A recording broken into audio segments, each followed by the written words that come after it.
Well, it's finally here.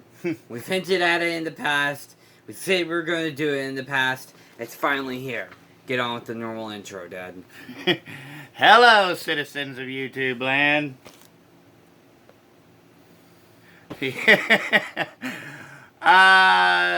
It's your president and your VP, and we're back, finally, after all this time, with Season 2 premiere of I Hate This Movie. I freaking hate this movie. And today's episode is The Emoji Movie. Premiered July 23rd, 2017. It was made for a budget of $50 million, and it made $217 million at the box office. How? Mass marketing, I guess, kid. How? It's true. How did this piece of garbage movie even make How did it even make $1 million at the box office? Let alone 217 million. Needless to say, though, it did not break even because it needed to make much more money. So it was a box office bomb. It holds 7% on Rotten Tomatoes and was nominated and won the Golden Raspberry for the worst picture of the year. First animated movie to do that. Okay. This may be the only time we actually agree on Rotten Tomatoes with this one, guys. Well, I mean, okay then. So the movie follows an emoji named Gene, and he's supposed to be a meh emoji. And all emojis only have one emotion that they can display on the emoticons or whatever. I'm not real for sure about all the lingo when it comes to that kind of thing. I've never used emojis. Ever. Ever. I haven't really used them. So, yeah. He is supposed to be a meh emoji. He's getting ready for his big break, his first day at the office, to get scanned, to be sent out. And so, 2 minutes in, we are introduced to little poop emoji and big poop emoji. And big poop emoji is voiced by Sir Patrick Stewart. Now, guys and gals out there, Patrick Stewart is best known for his work on Star Trek: The Next Generation. So he goes from an critically acclaimed TV show that won countless awards and nominations to voicing a freaking poop emoji. The man is over 80 years old and has no dignity, no self-respect. Dad, say what you really mean. I'm pretty sure that... Yeah, we keep it clean. We keep it clean. No. We say keep what it clean. you say what you really mean. We keep it clean. Say what you really mean. We keep it clean. I can express myself without refraining to profanity, for the most part. For the most part. So, anyways, yeah, there's that scene. And he gets scanned and whatnot, but he's no normal emoji because he's capable of several expressions. And they call him a malfunction. And the implication is that he lives in Textopolis, okay? Which is a digital world inside your computer, inside your phone. Who knew? Okay, first of all. Yeah. And at one point, there was something where he was scrambling to find the right emoji. And he's scrolling and whatnot. Do people really stress over what emoji they need to send? I mean, that's a question I asked my son and my wife as we watch this. I mean, is that really a thing? So, okay, I'm a little bit more in tech with current generation's lingo and stuff. No! We don't stress over this kind of stuff, Sony. You clearly did not do your research. Teenagers honestly do not care what they send. Now, mind you, I understand that it's a kids' movie. But there are a lot of kids' movies out there that are very clever and very well written. This is not one of them. Guys, this movie, the Emoji Movie, came out the same year, or actually, no, it came out a year before a critically acclaimed movie that the same animation company did, Sony Pictures Animation, called Spider-Man Into the Spider-Verse. Now, One year later, I they will did the give exact... the movie some fair assessments here, in that it does look pretty good. The colors are vibrant and bright, and everything's colorful, and you got a real eye-pleasing experience on that end. And the story is your typical, okay, so it turns out he's a malfunction, and the Textopolis, as I mentioned, is actually run by like a fascist dictatorship who controls everybody's emotions, and you're only allowed one emotion, period. Yeah. I didn't know that we needed political messages in a movie about emojis, but apparently it's there. Because then you have, a little bit later, he meets up with the hacker who could help him because he's going to get deleted, which, guys, they're basically going to kill him. That's what it amounts to. By bots. By emoji robots, which are actually like stormtroopers. No, the emoji robots are actually antivirus bots. I know they are, son. But they're kind of like the SS or stormtroopers. Basically. In the Emoji Movie, or the they're stormtroopers. That's what they are. They're an extermination squad.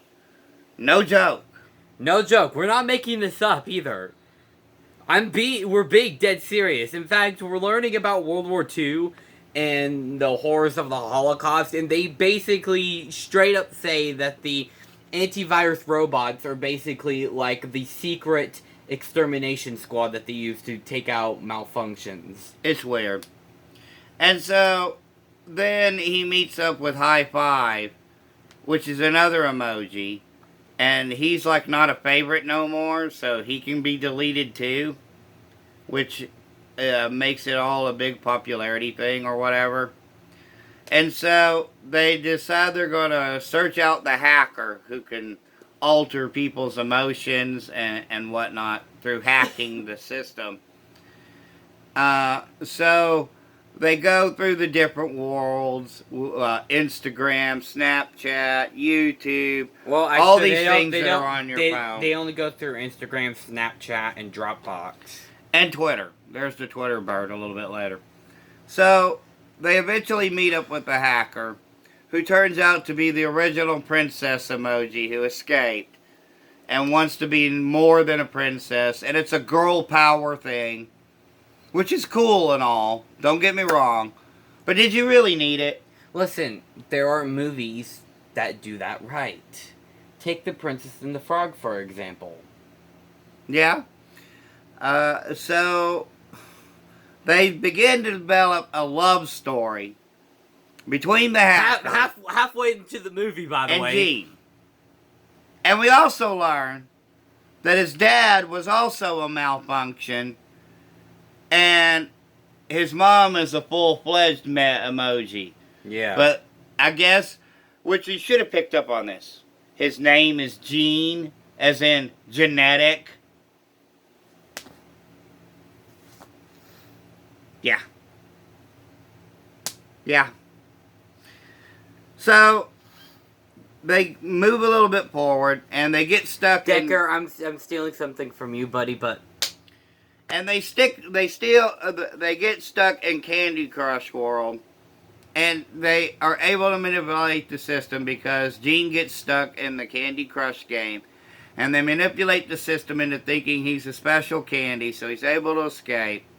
And I'm kind of glossing over a lot of this because really nothing actually happens other than they're going to go to the firewall and manipulate some things.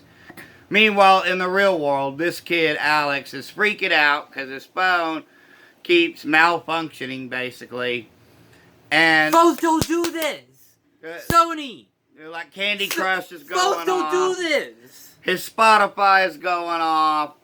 You know, and I'm thinking the whole time, if it's giving him such problems, why didn't he turn the dang phone off?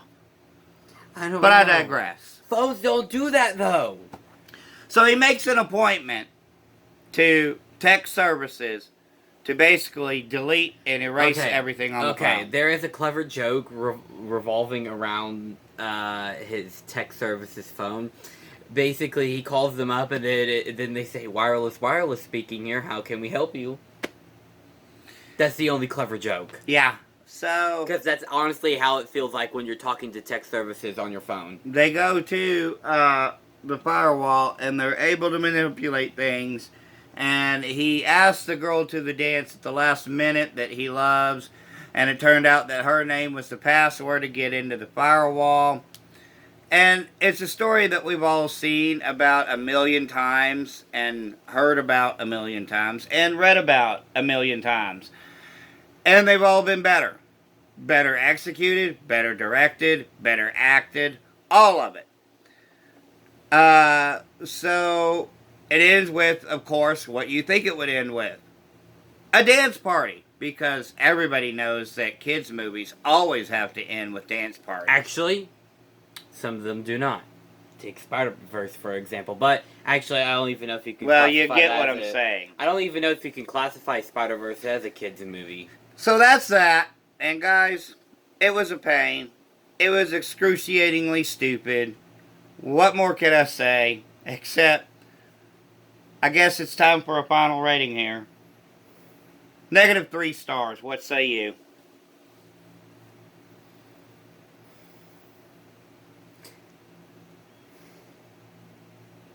There is no rating. It's so bad I can't give it a rating. Well, guys... This is the first. It's so bad I can't give it a rating. You're welcome to our subscriber who did this. Shout out to Mischievous Muppets. Good day. Goodbye. I'm out of here. I gotta get a drink. Bye. Screw the Emoji Movie. First time ever, guys. Alright, I guess I'll wrap this up like I always do for you guys. And that is, of course, if you have seen the Emoji Movie, and you think that it is the greatest movie in the world, you're wrong! Then I must assume that you are brain dead. But you're entitled to your opinion. And hey, as always, guys, just remember, my partner's not here for me to finish this segue, but just remember, we're just two idiots with a cell phone camera. Our opinions do not matter, except they actually do, because we have a YouTube show, except they actually don't. So, having said all that, guys, we finally got the premiere out. You're welcome. And tune in next time for more amazing, exquisite content from yours truly and his partner in crime here, the President, the VP of YouTube Land. Dad, I think it goes without saying that we should do ours next for I Love This Movie. Coming out next. Well, we got that, and we've also got Coming to America and its sequels coming out, because that's another subscriber request that we got to do in the near future. Mm-hmm. So with all that we'll do that said, after guys, hours. And then, after hours, we can then do the LaRue trilogy. Okay. Sounds good. Get back into some other stuff. But hey, we're still going to be throwing out more I Hate This Movie to come later, guys. Don't know what they're going to be. Give us some requests of some bad movies we can bash on. Yeah. It was a pleasure sharing it with you guys today. And, of course, as always, peace and love from Denny and Son. Bye. Bye. See you next time.